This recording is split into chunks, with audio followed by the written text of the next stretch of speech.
Un millionnaire de 70 ans passe son anniversaire complètement seul sur une place publique, tandis que ses 3 enfants adultes parcourent le monde en dépensant son argent avec des cartes de crédit.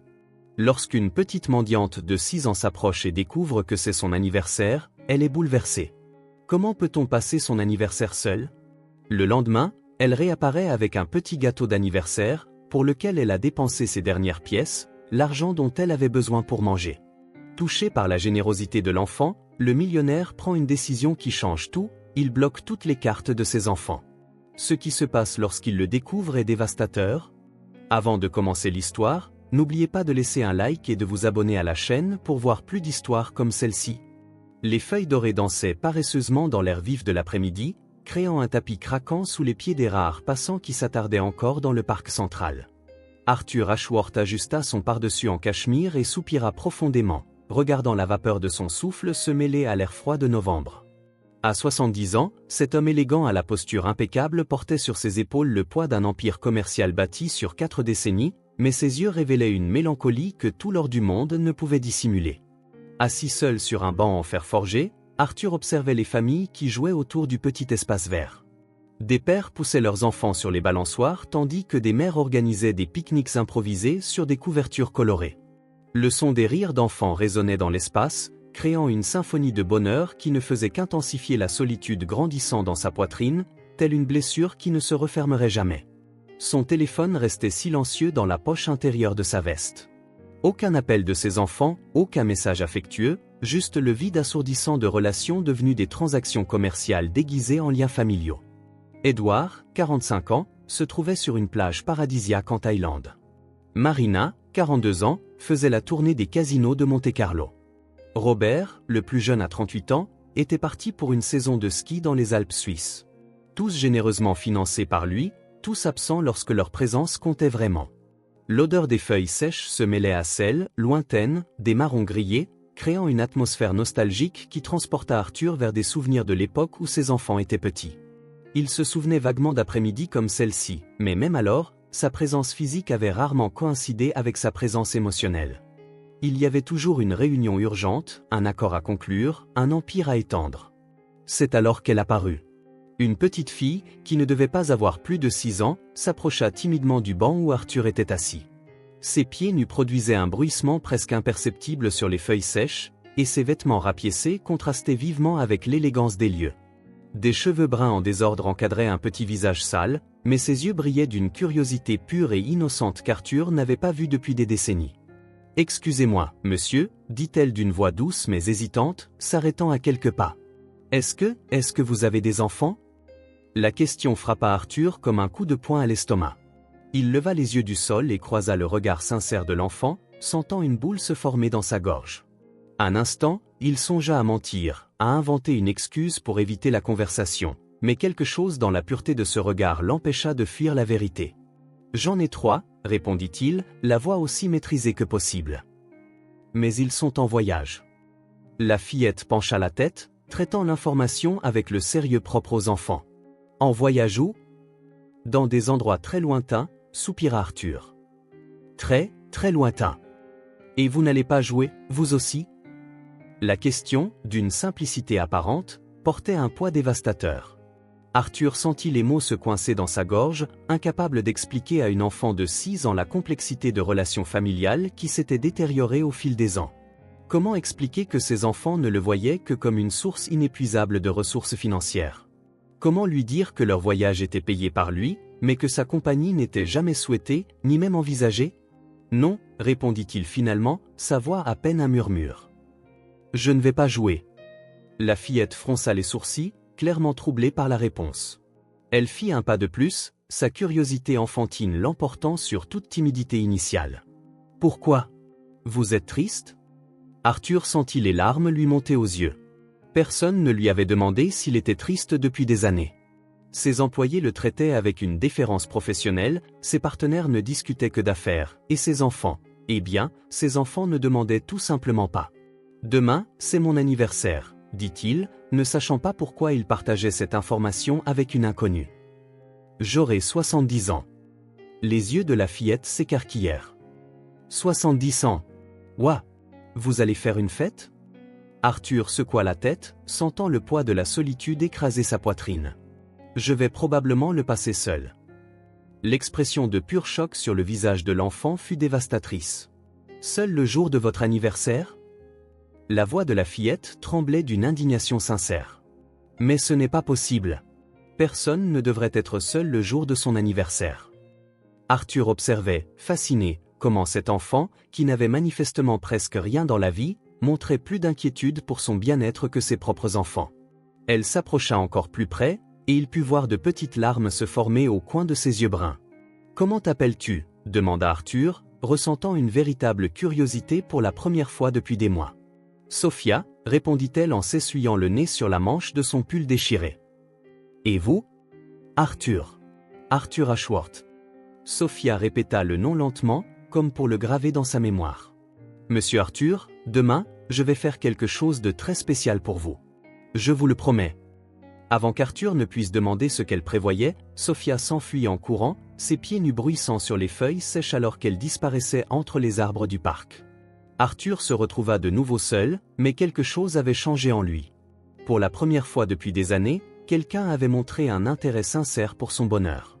Ce soir-là, dans son manoir de 15 pièces, Arthur dîna seul à la table en acajou qui pouvait facilement accueillir 20 personnes. Le silence n'était rompu que par le cliquetis discret de l'argenterie contre la porcelaine fine et les pas feutrés de Madame Gable, la gouvernante qui s'occupait de la maison depuis plus de 2 décennies. « Monsieur Ashworth, dit-elle timidement en servant le deuxième plat, les enfants ont-ils appelé aujourd'hui » Arthur secoua la tête, feignant d'être absorbé par un rapport financier. Madame Gable soupira doucement, ne connaissant que trop bien la dynamique familiale de cette maison. Elle avait été témoin de la croissance des 3 enfants d'Arthur, vu comment l'absence émotionnelle du père avait été compensée par des cadeaux coûteux et une liberté financière illimitée. « Peut-être demain, murmura-t-elle, plus pour elle-même que pour lui. « Peut-être, acquiesça Arthur, mais tous deux savaient que ce n'était qu'un vain espoir. Plus tard, dans son bureau privé, Arthur s'assit devant l'imposant bureau en chêne où il prenait des décisions qui brassaient des millions de dollars quotidiennement. Il ouvrit le tiroir du bas et en sortit un vieil album photo aux pages jaunies par le temps. Les premières photos montraient une famille apparemment heureuse. Lui, jeune et ambitieux, sa défunte épouse Elena, souriant radieusement, et 3 jeunes enfants jouant dans le jardin de la première maison qu'ils avaient achetée. Quand Elena était morte 12 ans plus tôt d'un cancer foudroyant, Arthur s'était plongé encore plus profondément dans son travail. Les enfants, déjà adultes à l'époque, semblaient n'avoir hérité que de son sens de l'opportunité financière, mais aucunement de son éthique de travail. Progressivement, les visites étaient devenues sporadiques, les appels plus rares, et les demandes d'argent plus fréquentes et substantielles. Arthur referma l'album et se dirigea vers la baie vitrée qui offrait une vue privilégiée sur la ville. Les lumières scintillaient comme des étoiles terrestres, et il se demanda combien de personnes, là en bas, étaient également seules. Combien avaient aussi troqué des relations authentiques contre une commodité financière. Son téléphone portable sonna, et un instant, son cœur fit un bond. Était-ce l'un de ses enfants se souvenant de son anniversaire? Mais le nom sur l'écran était celui de son comptable, probablement pour une question sur les déclarations fiscales. Arthur laissa l'appel aller sur la messagerie vocale. Le lendemain matin, Arthur se réveilla avec un sentiment étrange. Ce n'était pas exactement de l'espoir, mais quelque chose qui s'en approchait. Il se souvint de la promesse de Sophia et se sentit presque ridicule de laisser les paroles d'une enfant des rues influencer son humeur. Mais il y avait quelque chose dans la sincérité de la fillette qui avait touché une partie de son âme qu'il croyait morte depuis des années. Il s'habilla méticuleusement comme toujours, mais choisit cette fois une cravate bleu marine qui, selon Elena, faisait ressortir ses yeux. Il prit son café seul, vérifia ses emails 2 fois, répondit à 3 appels professionnels. Mais son téléphone portable resta silencieux en ce qui concerne les appels personnels. À 10 heures du matin, il ne parvenait plus à se concentrer. Il décida de marcher jusqu'au parc, se disant que c'était juste pour prendre l'air, mais sachant qu'il espérait en réalité y retrouver Sophia. Le parc était presque vide à cette heure. Quelques personnes passaient à la hâte, quelques mères poussaient des landaux, mais il n'y avait aucune trace de la fillette. Arthur s'assit sur le même banc que la veille et attendit, se sentant stupide mais incapable de partir. C'est alors qu'il la vit apparaître entre les arbres, marchant prudemment et portant quelque chose dans ses mains. En s'approchant, Arthur put voir qu'elle portait un petit gâteau, visiblement fait maison et simple, avec une seule bougie blanche plantée au milieu. « Monsieur Arthur » cria-t-elle en courant les derniers mètres. Je vous avais dit que je ferais quelque chose de spécial. Arthur sentit sa gorge se nouer. Sophia, où as-tu trouvé ça? Elle s'approcha, rayonnante de joie. Je l'ai fait. Enfin, Madame Carmen m'a aidé. Elle a une toute petite boulangerie et elle m'a laissé utiliser son four. Mais quelque chose dans son expression changea, et Arthur comprit qu'il y avait plus dans l'histoire de ce simple gâteau. Sophia posa délicatement le petit gâteau sur le banc à côté d'Arthur, ses petites mains tremblant légèrement. Le gâteau était simple mais fait avec un amour évident, une pâte jaunâtre, un glaçage au sucre inégal et cette unique bougie qui dansait dans la brise matinale. Sophia, dit doucement Arthur, dis-moi comment tu as réussi à faire ce gâteau. La fillette baissa les yeux, se mordant la lèvre inférieure. J'ai demandé à Madame Carmen de m'aider. Elle est très gentille, vous savez. Elle me donne toujours un petit pain quand j'ai vraiment faim. Arthur sentit un pincement au cœur. Et elle ne t'a rien fait payer? Non, non. Sophia secoua la tête énergiquement. J'ai payé pour les ingrédients. Elle m'a juste laissé utiliser le four et m'a aidé à tout bien mélanger. Avec quel argent as-tu payé, Sophia? La question resta en suspens, comme un nuage lourd. Sophia gigota nerveusement, ses pieds nus frappant de petits cailloux sur le sol. Quand elle leva enfin les yeux, Arthur vit des larmes briller dans son regard. J'avais quelques pièces, murmura-t-elle. Je les ai économisées toute la semaine. Les gens m'en donnent parfois quand je fais la manche dans la rue. Arthur eut l'impression de recevoir un coup de poing à l'estomac. Sophia, cet argent, c'était pour que tu puisses manger, n'est-ce pas? Elle haussa les épaules, essayant de paraître nonchalante, mais sa voix trahissait son émotion. Mais aujourd'hui, c'est votre anniversaire, monsieur Arthur. C'est plus important que vous soyez heureux que je mange aujourd'hui. Les paroles de la fillette résonnèrent dans le cœur d'Arthur comme un coup de tonnerre. Une enfant de 6 ans, qui ne savait probablement pas quand serait son prochain repas, avait sacrifié sa seule source de subsistance pour acheter les ingrédients d'un gâteau d'anniversaire pour un parfait inconnu. La générosité pure et absurde de ce geste le laissa sans voix. Maintenant, faites un vœu et soufflez la bougie, dit Sophia, essayant de cacher sa propre émotion par son enthousiasme. Ma maman disait toujours que les vœux d'anniversaire sont les plus puissants de tous. Ta maman? Demanda doucement Arthur. Sophia resta silencieuse un instant. Elle est morte quand j'étais toute petite. Je me souviens à peine d'elle, mais je me souviens de sa voix qui me chantait « Joyeux anniversaire ». Arthur ferma les yeux, sentant les larmes menacées de couler sur ses joues. Voici une fillette qui avait perdu sa mère, qui vivait dans la rue, qui souffrait régulièrement de la faim, et qui pourtant trouvait la force de s'inquiéter de la solitude d'un vieil inconnu. « Sophia, je veux que tu me chantes « Joyeux anniversaire », dit-il, la voix étranglée par l'émotion. Les yeux de la fillette s'illuminèrent. « Vraiment?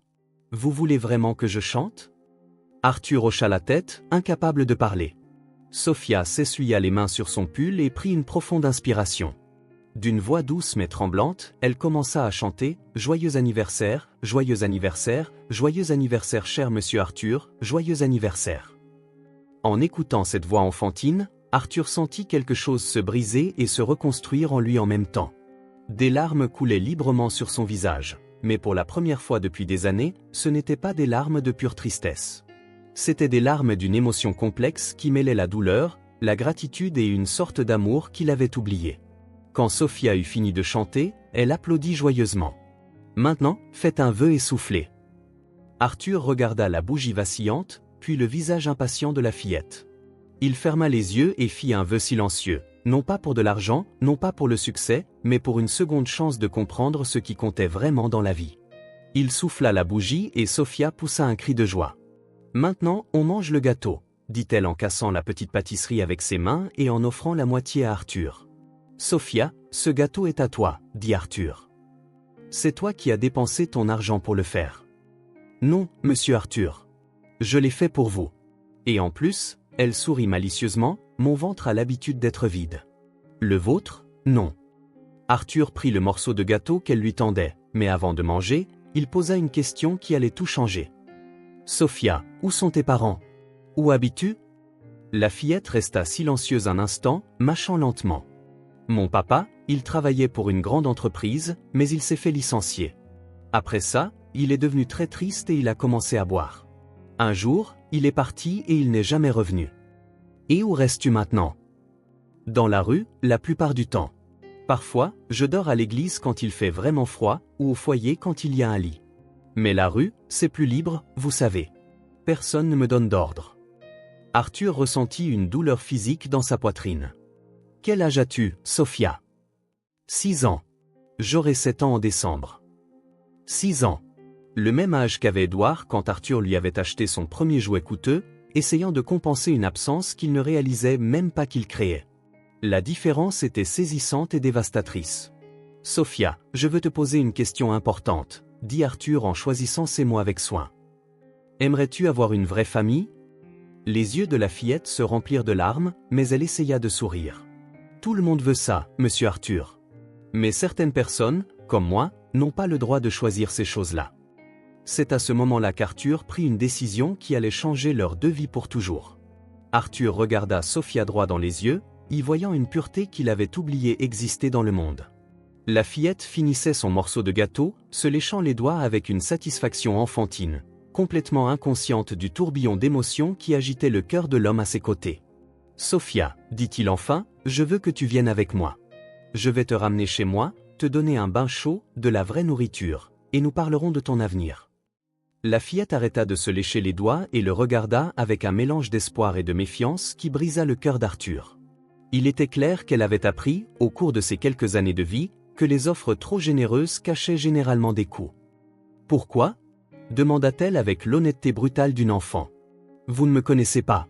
Pourquoi voulez-vous m'aider » Arthur prit une profonde inspiration. « Parce que tu m'as offert le cadeau le plus précieux que j'ai jamais reçu de ma vie, Sophia. Tu m'as rappelé ce que signifie être humain. » Pendant le trajet vers son manoir, Sophia resta silencieuse, observant la ville à travers la vitre de la voiture. Arthur donna pour instruction à son chauffeur, Frank, de conduire lentement, permettant à la fillette d'absorber l'ampleur du changement qui se produisait dans sa vie. Lorsqu'ils atteignirent les grilles du domaine, Sophia laissa échapper un hoquet d'admiration. « Vous vivez ici? Seul ?»« Seul, » confirma Arthur, sentant le poids de l'ironie dans ses 15 pièces vides. Madame Gable faillit laisser tomber le plateau d'argent quand Arthur franchit la porte d'entrée en tenant la main de Sophia. Ses yeux expérimentés comprirent immédiatement la situation et elle s'agenouilla à la hauteur de la fillette. « Bonjour, ma chérie. Comment t'appelles-tu » ? « Sophia, » répondit la fillette timidement. « Je suis désolée si je suis sale. Je vis dans la rue. » « Tu n'as pas à être désolé pour quoi que ce soit, mon ange, » dit Madame Gable en jetant un regard approbateur à Arthur. « On va te nettoyer et te donner à manger. Quand as-tu mangé un vrai repas pour la dernière fois » Sophia réfléchit un instant. « Je ne me souviens plus. Ça fait plusieurs jours. » Arthur serra les poings, ressentant un mélange de colère et de tristesse. Pendant que ses propres enfants gaspillaient des milliers de dollars dans des restaurants chics du monde entier, une enfant innocente passait des jours sans manger. Après un long bain et un repas copieux, Sophia était méconnaissable. Vêtue de vêtements propres que Madame Gable avait réussi à emprunter à une voisine, ses cheveux bruns brillaient de propreté et ses yeux semblaient encore plus expressifs. Elle s'assit sur le canapé du salon principal, clairement intimidée par la grandeur des lieux. « Monsieur Arthur, » dit-elle doucement, « je n'ai pas ma place ici. C'est trop beau, mais je ne suis qu'une fille de la rue. » Arthur s'assit à côté d'elle, veillant à ne pas l'effrayer. « Sophia, as-tu déjà entendu parler de l'adoption » Les yeux de la fillette s'écarquillèrent. « L'adoption ? Comme quand une famille choisit un enfant pour qu'il soit leur fille ?»« Exactement. Je voudrais t'adopter, Sophia. Je voudrais que tu sois ma fille. » Sophia resta silencieuse pendant plusieurs minutes, traitant l'information. Arthur respecta son temps, comprenant que pour une enfant qui avait vécu l'abandon et l'incertitude, les offres de stabilité pouvaient être effrayantes. « Mais vous avez déjà des enfants, » dit-elle finalement. 3. Ne seront-ils pas en colère si vous m'adoptez ? La question frappa Arthur comme une flèche. Mes enfants sont adultes, Sophia. Ils ont leur propre vie. Et d'ailleurs, une famille peut avoir autant d'enfants qu'elle le souhaite, n'est-ce pas ? Elle peut, acquiesça-t-elle lentement. Mais et s'ils ne m'aiment pas ? Arthur prit les petites mains de Sophia dans les siennes. S'ils ne t'aiment pas, c'est leur problème, pas le tien. Parce que tu es une fille spéciale, courageuse et gentille.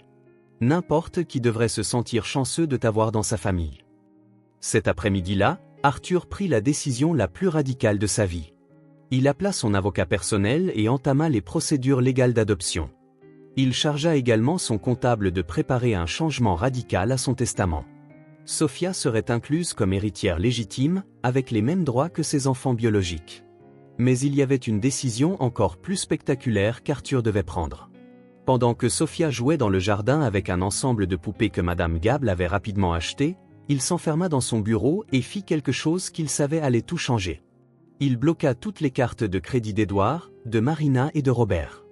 En quelques minutes, son téléphone commença à sonner. D'abord Édouard, puis Marina, puis Robert. Tous désespérés, tous furieux, tous exigeant de savoir ce qui était arrivé à leurs cartes. Arthur laissa chaque appel aller sur la messagerie vocale, un sourire amer aux lèvres. Pendant 20 ans, il avait soutenu financièrement ses enfants sans poser de questions. Maison, voiture, voyage, vêtements de marque, restaurants chers, tout était payé par lui, tout était donné sans limite ni condition. Et en retour, il avait reçu des visites sporadiques et des appels intéressés. Maintenant, pour la première fois, il voulait voir s'il y avait un amour sincère derrière cette dépendance financière. Il voulait savoir si ses enfants étaient capables de montrer une inquiétude qui ne soit pas liée à l'argent. Quand Sophia rentra du jardin, elle trouva Arthur assis dans son fauteuil préféré, regardant la montagne de messages non lus sur son téléphone. « Monsieur Arthur, je peux vous poser une question ?»« Bien sûr, ma chérie. Est-ce que vos enfants ont appelé pour vous souhaiter un joyeux anniversaire aujourd'hui ?» Arthur sentit une boule dans sa gorge. « Non, ils ne l'ont pas fait. » Sophia grimpa sur ses genoux sans demander la permission, un geste d'intimité qu'il n'avait pas connu depuis des décennies. « Vous savez ce que je pense ? » ?»« Que penses-tu ? » ?»« Je pense que parfois, Dieu vous laisse perdre certaines personnes pour que vous puissiez en trouver de plus spéciales. » Arthur serra Sophia plus fort, sachant que cette fillette de 6 ans venait de dire l'une des plus grandes vérités qu'il ait jamais entendues. Dehors, le téléphone continuait de sonner sans relâche. Le lendemain matin, Arthur fut réveillé par la sonnerie insistante de la porte d'entrée. Il n'était que 7 heures, mais quelqu'un sonnait avec une urgence désespérée. Il descendit, encore en robe de chambre, et trouva Madame Gable qui se dirigeait déjà vers la porte avec une expression inquiète. « Ce doit être important pour réveiller toute la maison à 7 heures, murmura-t-elle. Quand Arthur ouvrit la porte, il se retrouva face à Édouard, son fils aîné, visiblement agité. Ses cheveux blonds étaient en désordre, il avait de profondes cernes sous les yeux, et ses vêtements coûteux étaient froissés comme s'il avait voyagé toute la nuit. « Papa, il faut qu'on parle. Maman. » Arthur garda son calme, bien qu'il sentît son cœur s'accélérer. « Édouard, quelle surprise.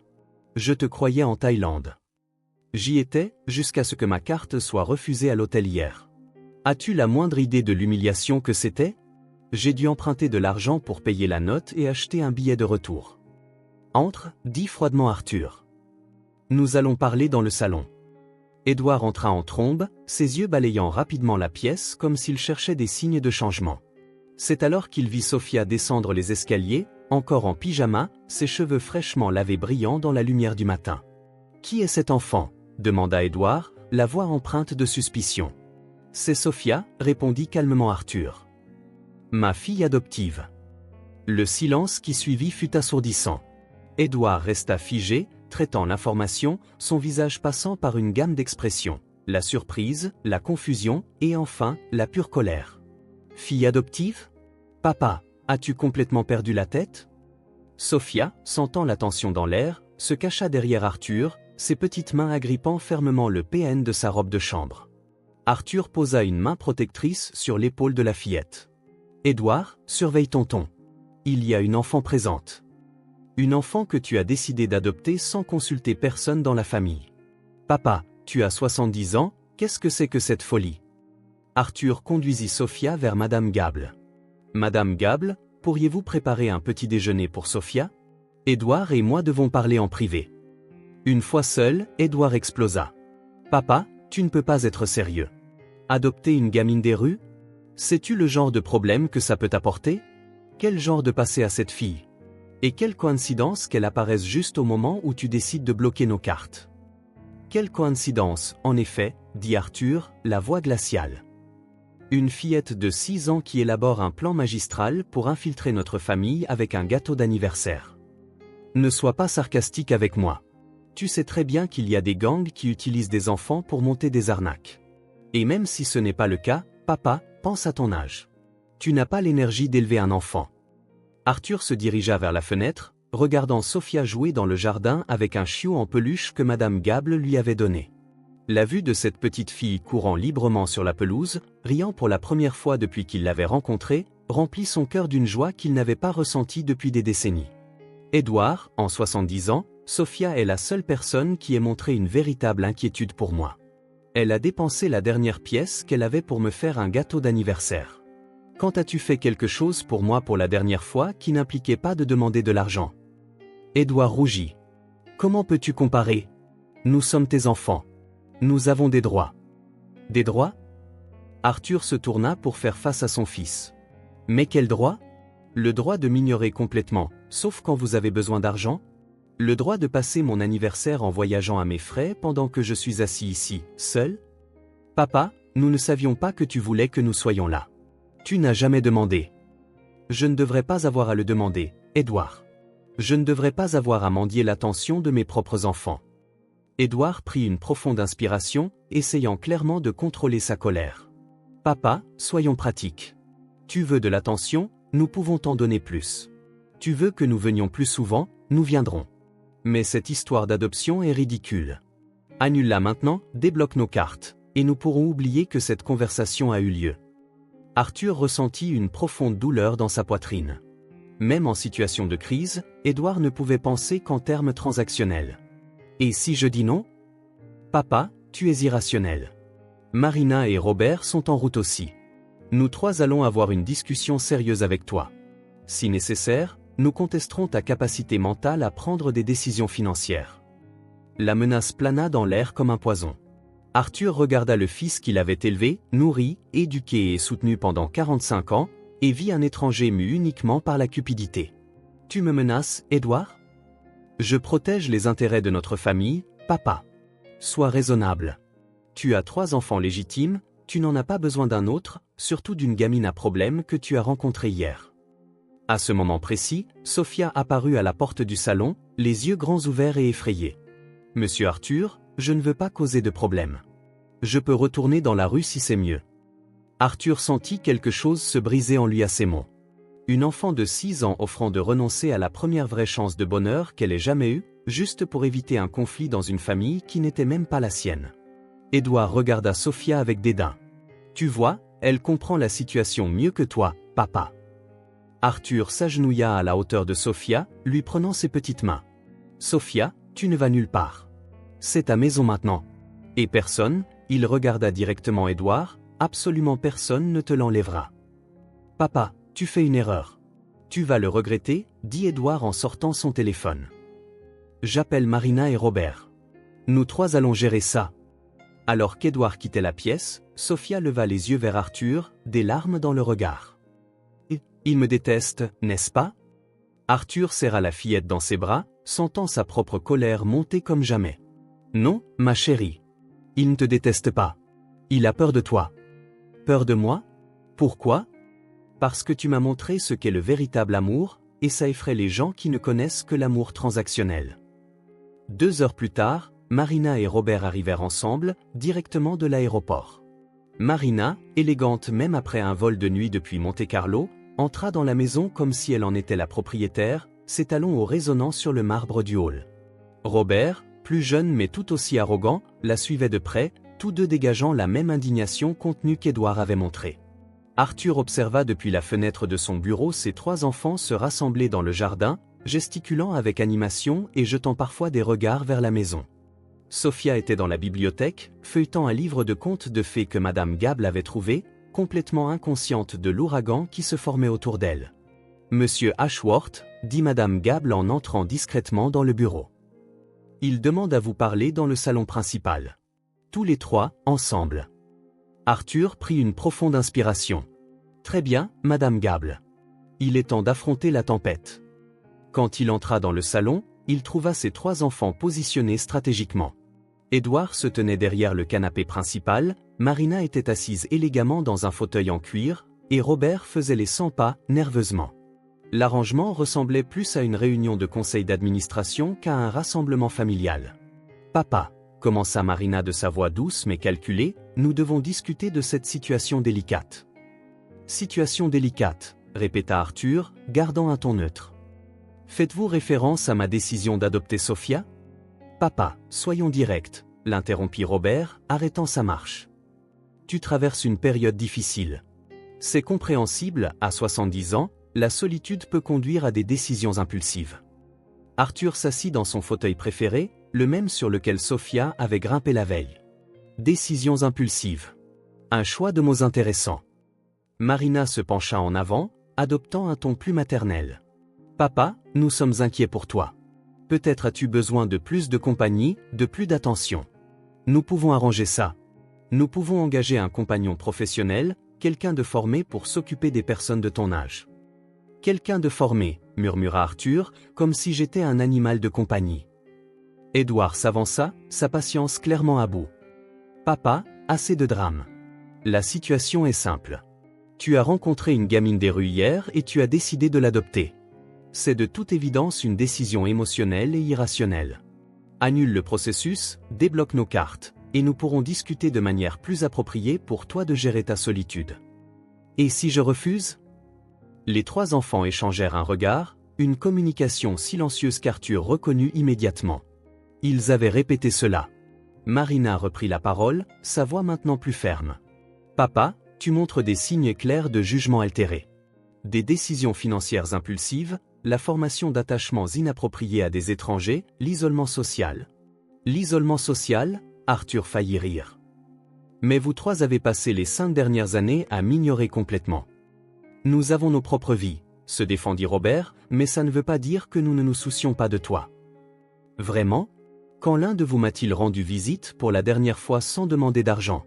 Quand avez-vous appelé pour la dernière fois juste pour savoir comment j'allais? Un silence gêné remplit la pièce. Édouard le brisa finalement. Papa, nous n'allons pas rester ici à nous disputer sur le passé.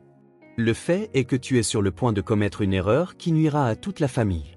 Est-ce que cet enfant va hériter d'une partie de notre patrimoine? La question trancha l'air comme un rasoir. Arthur regarda ses 3 enfants, ses enfants, et ne vit que la cupidité dans leurs yeux. Notre patrimoine, répéta-t-il lentement. Intéressant comme vous parlez de mon argent comme de notre patrimoine. Marina rougit. Ce n'est pas ce que nous voulions dire. C'est exactement ce que vous vouliez dire. Arthur se leva, sa voix gagnant en force. Vous êtes ici parce qu'une fillette de 6 ans représente une menace pour vos plans financiers futurs. Robert explosa. Papa, tu es ridicule. Bien sûr que nous sommes préoccupés par l'héritage. Nous sommes tes enfants légitimes, nous avons travaillé dans l'entreprise, nous avons aidé à construire l'empire familial. Travailler? Arthur rit amèrement. Robert, tu as été renvoyé de l'entreprise il y a 2 ans pour incompétence. Marina, tu n'as jamais travaillé un seul jour de ta vie. Et Édouard, tu n'as occupé des postes de direction que parce que tu es mon fils, pas par mérite. La tension dans la pièce était palpable. Les 3 enfants se regardèrent à nouveau, et Arthur put voir qu'ils arrivaient à leur véritable objectif. Papa, dit froidement Édouard, si tu n'annules pas cette adoption et ne rétablis pas notre accès financier, nous serons contraints d'engager une action en justice pour protéger nos intérêts. Quel genre d'action? Marina prit une profonde inspiration. Nous contesterons ta capacité mentale à prendre des décisions financières. 3 psychiatres de renom ont déjà accepté d'évaluer ton état mental. Nous avons des preuves de comportements erratiques, de décisions impulsives, de possibles manipulations par un tiers. Arthur eut l'impression d'avoir reçu un coup de poing à l'estomac. Vous essayez de me faire déclarer mentalement incompétent. Nous essayons de te protéger, dit Robert, mais sa voix sonnait faux même à ses propres oreilles. Juste à ce moment-là, Sophia apparut à la porte, tenant son livre de contes de fées. Elle regarda les 3 adultes furieux, puis Arthur, ses grands yeux remplis d'inquiétude. Monsieur Arthur, est-ce que tout va bien? Vous criez tous. La présence de la fillette changea instantanément la dynamique de la pièce. Édouard, Marina et Robert la regardèrent avec un mélange d'irritation et de froideur calculatrice. Sophia, dit doucement Arthur, retourne à la bibliothèque, ma chérie. Papa doit finir quelques petites choses ici. Mais avant que Sophia ne puisse partir, Marina prit la parole. En fait, je pense qu'elle devrait rester. Après tout, c'est d'elle qu'il s'agit. Une alarme se déclencha dans l'esprit d'Arthur. Marina s'adressa à la fillette avec un sourire qui n'atteignait pas ses yeux. Comprends-tu que tu causes beaucoup de problèmes à cette famille? Sophia baissa les yeux, serrant le livre contre sa poitrine. Je ne veux pas causer de problème.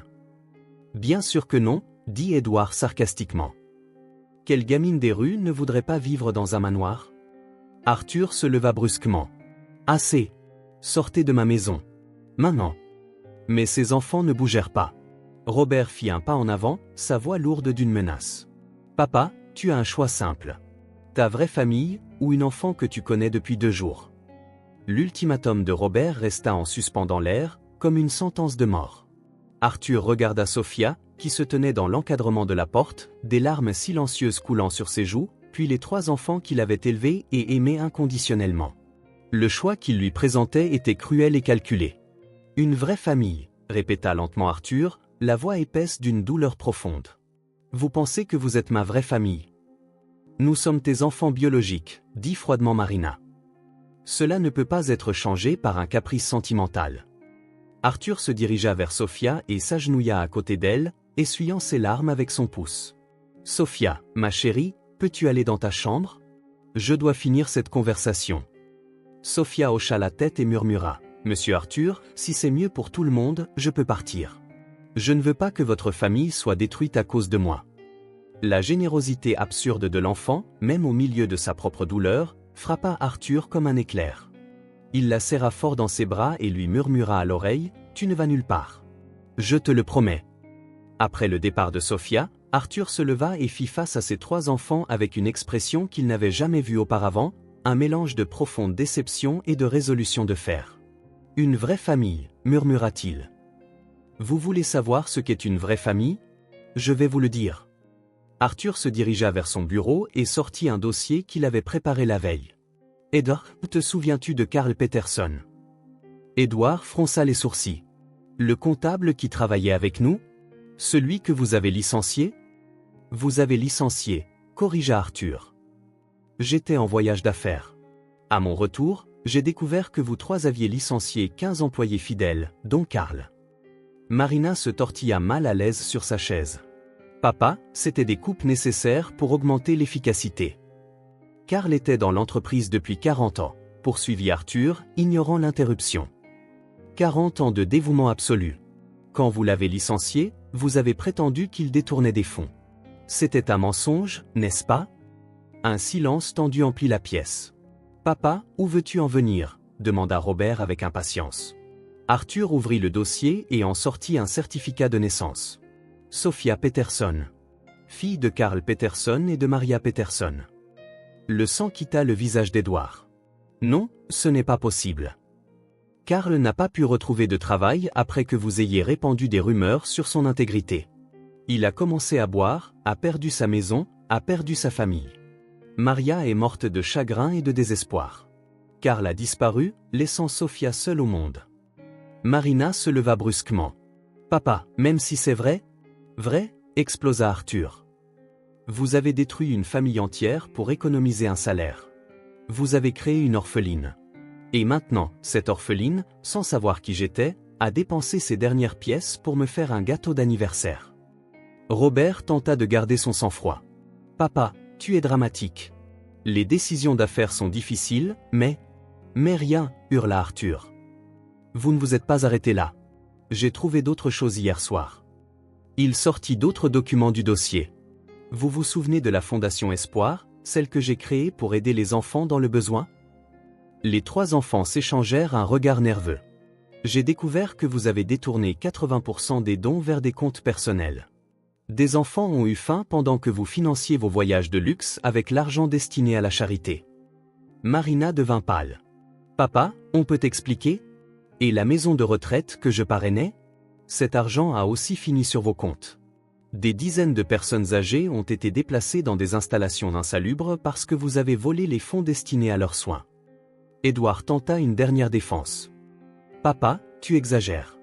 C'était des réaffectations de ressources? » « Des réaffectations, rugit Arthur. Vous avez volé de l'argent à des enfants orphelins et à des personnes âgées abandonnées.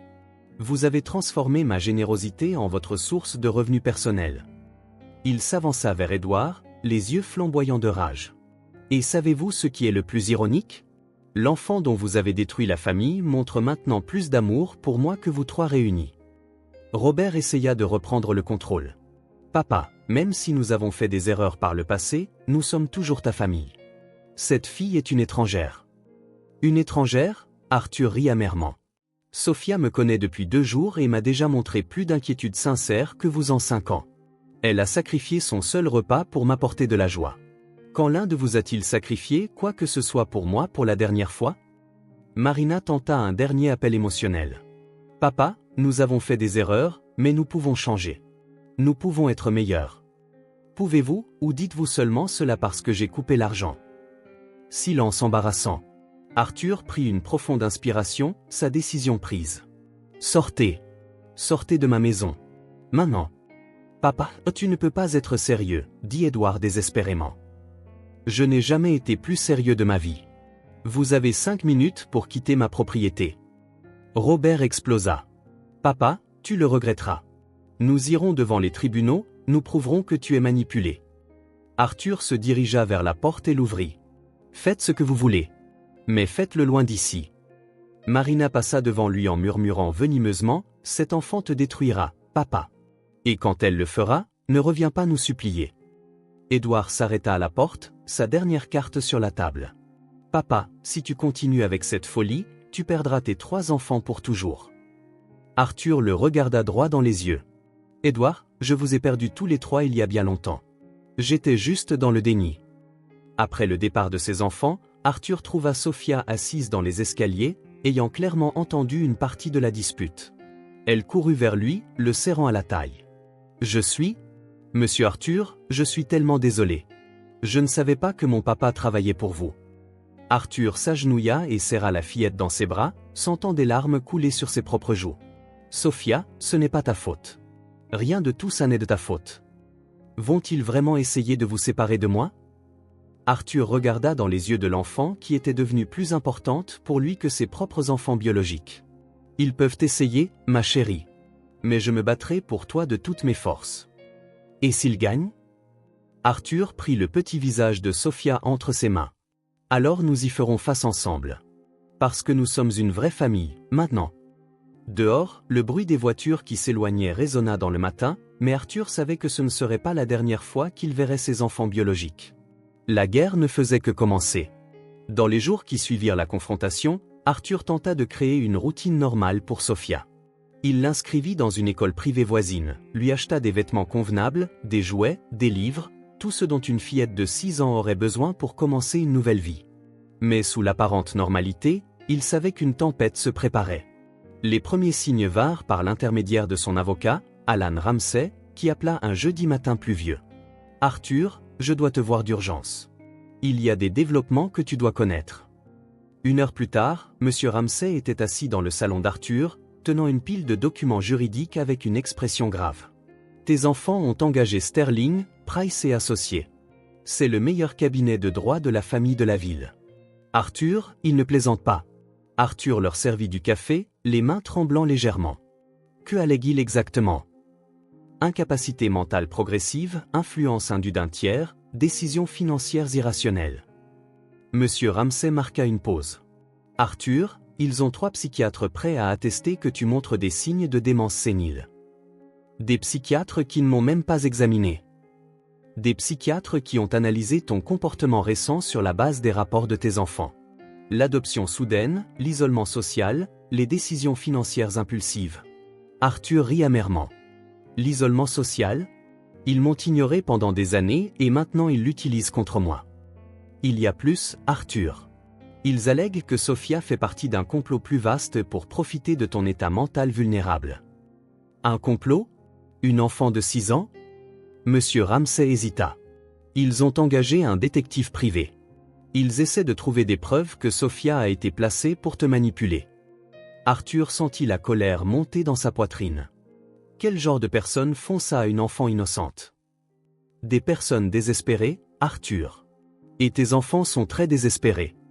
Pendant ce temps, Sophia commença à montrer des signes du stress qu'elle subissait. Bien qu'Arthur ait essayé de la protéger des détails, elle était assez intelligente pour sentir que quelque chose n'allait pas. Elle commença à faire des cauchemars, se réveillant au milieu de la nuit en hurlant que de méchants hommes voulaient l'emmener. « Monsieur Arthur, dit-elle un matin, poussant nerveusement la nourriture dans son assiette, j'ai entendu Madame Gable au téléphone. Elle avait l'air inquiète. » Arthur s'assit à côté d'elle. « Inquiète de quoi, ma chérie ? » ?»« D'hommes qui veulent prouver que vous êtes malade pour qu'ils puissent m'éloigner de vous. » Arthur ferma les yeux, sentant le poids de la situation. Comment pouvait-il expliquer à une enfant que les gens pouvaient être si cruels ? « Sophia, as-tu peur ?» Elle hocha la tête, des larmes se formant dans ses yeux. « Je ne veux pas retourner dans la rue, monsieur Arthur. Je me sens en sécurité ici. » Arthur la serra fort. « Tu ne retourneras pas dans la rue. Je te le promets. » Mais les promesses devinrent de plus en plus difficiles à tenir à mesure que les attaques s'intensifiaient. La deuxième semaine après la confrontation, Arthur découvrit que ses enfants avaient répandu des rumeurs dans le milieu des affaires. D'anciens partenaires commerciaux commencèrent à le regarder avec pitié et méfiance. Certains appelèrent même, préoccupés par son état mental. Le coup le plus dur vint lorsque le docteur Frank Miller, le médecin de famille depuis 20 ans, se présenta à sa porte. « Arthur, je dois te parler en tant qu'ami. » Ils s'assirent dans le bureau et le docteur Miller prit son expression médicale la plus sérieuse. « Tes enfants m'ont contacté. Ils sont inquiets des changements dans ton comportement. » Arthur sentit son sang bouillir. « Quel changement ? » Des décisions impulsives, la formation d'attachements inappropriés, une possible manipulation par un tiers. « Frank, tu me connais depuis 20 ans.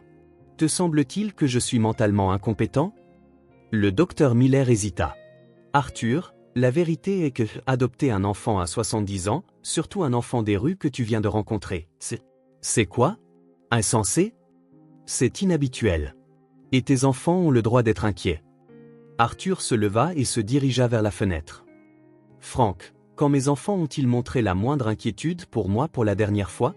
Arthur, réponds-moi. » Le docteur Miller resta silencieux. « Ils ne sont inquiets que maintenant parce que j'ai coupé leur argent. Sophia m'a montré plus d'amour sincère en 2 jours que en 5 ans. Mais Arthur, tu dois voir leur perspective. Une enfant étrange apparaît et est soudainement adoptée. » Arthur se retourna, les yeux flamboyants de colère. « Sophia n'est pas une étrangère, Frank. C'est la fille de Carl Peterson. Un employé loyal que mes enfants ont détruit. C'est ironique que l'enfant qu'ils ont rendu orpheline montre maintenant plus d'humanité qu'eux. » Le docteur Miller parut choqué. « Carl Peterson ? Mais, oui. La fille qui est censée me manipuler est une victime de la cruauté de mes propres enfants. » Après le départ du médecin, Arthur s'assit dans son fauteuil, sentant pour la première fois le poids de ses années. Il se battait contre ses propres enfants, l'opinion publique, un système qui voyait sa décision comme excentrique au mieux. Sophia apparut à la porte, tenant un dessin qu'elle avait fait à l'école. « Monsieur Arthur, j'ai fait ça pour vous. » Le dessin montrait 2 silhouettes, une grande et une petite, se tenant la main devant une maison. Au-dessus, elle avait écrit en lettres maladroites « Ma famille ». Arthur sentit les larmes lui brûler les yeux. « C'est magnifique, Sophia. Si vos enfants réussissent à m'emmener, est-ce que vous m'oublierez ?» Arthur prit la fillette dans ses bras, la tenant comme si elle était le trésor le plus précieux du monde. « Sophia, même si le monde entier essaie de nous séparer, je ne t'oublierai jamais. Tu m'as réappris à aimer vraiment. » Mais pendant qu'il parlait, Arthur pouvait entendre le téléphone sonner dans le bureau. Plus de problèmes, plus de pression, plus de tentatives pour détruire la seule chose pure et vraie qu'il avait trouvée depuis des décennies. La guerre était loin d'être terminée, et Arthur commença à se demander s'il serait assez fort pour protéger Sophia de ses propres enfants. Arthur se réveilla un vendredi gris avec un mauvais pressentiment. Il avait rêvé d'Helena, sa défunte épouse, qui lui murmurait des avertissements dont il ne se souvenait plus au réveil. Il descendit pour prendre le petit déjeuner avec Sophia, comme c'était devenu leur routine, mais trouva Madame Gable debout dans la cuisine avec une expression paniquée. « Monsieur Ashworth, Sophia n'est pas dans sa chambre. » Le monde s'arrêta. Arthur courut à l'étage, vérifiant la chambre de la fillette, les salles de bain, chaque pièce de la maison. Ses vêtements étaient tous là, ses jouets intacts, mais elle avait tout simplement disparu. « Madame Gable, avez-vous vu quelqu'un d'étrange rôder autour de la propriété ? » ?»« Non, monsieur. Mais hier après-midi, quand j'emmenais Sophia à l'école, j'ai remarqué une voiture noire qui nous suivait. J'ai pensé que c'était juste moi qui étais paranoïaque. » Le sang d'Arthur se glaça. Il appela immédiatement Monsieur Ramsay, qui arriva en moins d'une heure avec un détective privé. « Arthur, nous devons agir vite », dit l'avocat.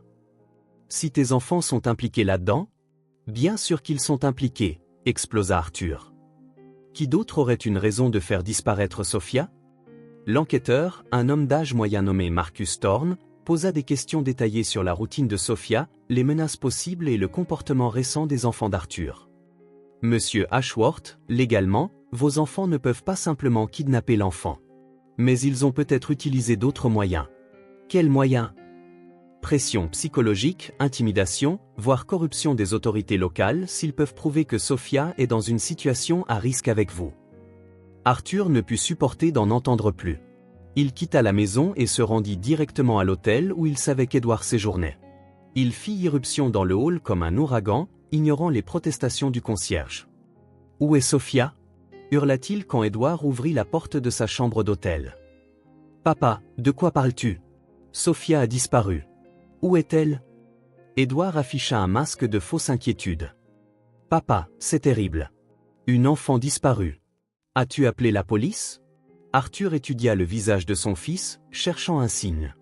Edward avait toujours été un bon menteur, une compétence qu'Arthur réalisait maintenant avoir été cultivée depuis l'enfance. « Edward, si tu as fait du mal à Sophia ?»« Papa, comment peux-tu m'accuser d'une chose pareille ? Je suis ton fils. » « Tu es mon fils, mais ça ne veut pas dire que je te fais confiance. » Arthur rendit visite à Marina et Robert, recevant les mêmes dénégations véhémentes et offres d'aide pour retrouver Sophia. Mais il y avait quelque chose dans les yeux de Marina, une lueur de satisfaction à peine dissimulée, qui confirma ses soupçons. Ce furent 3 jours d'enfer. Arthur dormit à peine, mangea à peine, passant des heures à marcher dans le parc où il avait rencontré Sophia, espérant qu'elle réapparaîtrait comme par magie. La police fut appelée, mais sans preuve de crime, ils traitèrent l'affaire comme une fugue typique. « Monsieur Ashworth, » dit le détective, « les enfants de la rue ont l'habitude de s'enfuir. Elle est probablement retournée aux endroits qu'elle connaissait. »« Elle ne s'est pas enfuie, » cria Arthur. « Quelqu'un l'a prise. » Mais sans preuve, ces paroles sonnaient comme la paranoïa d'un vieil homme. Le 4e matin, Marcus Thorne appela avec des nouvelles dévastatrices. Arthur, j'ai découvert ce qui s'est passé. Tes enfants ont engagé des travailleurs sociaux privés. Ils ont allégué que Sophia était retenue contre sa volonté par un homme mentalement instable. C'est absurde. Oui, mais ils ont présenté des preuves. De faux rapports médicaux, des témoignages de voisins inquiets. Ils ont réussi à obtenir une ordonnance temporaire pour retirer Sophia de ta garde. Arthur sentit ses jambes fléchir. Où est-elle ? Dans un foyer d'accueil temporaire de l'État. Arthur, elle est terrifiée. Ils lui ont dit que tu es malade et que tu ne peux plus t'occuper d'elle. Arthur se rendit immédiatement au foyer, un bâtiment gris et déprimant à la périphérie de la ville. Lorsqu'il fut enfin autorisé à voir Sophia, il la trouva assise seule dans un coin, serrant un vieil ours en peluche. Sophia. Elle leva les yeux vers lui et commença à courir, mais s'arrêta brusquement lorsqu'une travailleuse sociale intervint. Monsieur Ashworth, vous n'avez que 15 minutes et vous devez maintenir une distance physique avec la mineure. Une distance physique ? C'est ma fille. Selon nos dossiers, il y a des questions concernant votre aptitude à la garde. Arthur s'agenouilla à 2 mètres de Sophia, des larmes coulant sur son visage. Ma chérie, comment vas-tu ? Sophia était visiblement traumatisée. Monsieur Arthur, ils ont dit que vous êtes malade. Ils ont dit que c'est dangereux pour moi d'être avec vous. Sophia, regarde-moi. Je ne suis pas malade. Je ne te ferai jamais de mal. Mais ils ont dit ? Peu importe ce qu'ils ont dit. Tu connais mon cœur, Sophia. Tu sais que je t'aime. La petite fille se mit à pleurer.